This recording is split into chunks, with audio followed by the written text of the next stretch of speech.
How to connect Cash App to Rocket Money. Hello everyone, welcome back into the channel. In this video today, I'll guide you on how you can connect Cash App to Rocket Money.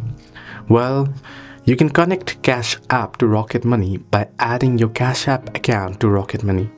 How you can add it? Well, first you want to go ahead and open up the Rocket Money app. Then you want to tap the settings or the gear icon in the top left corner.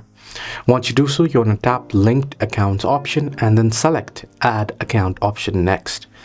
Then all you got to do is enter in your credentials and connect your accounts.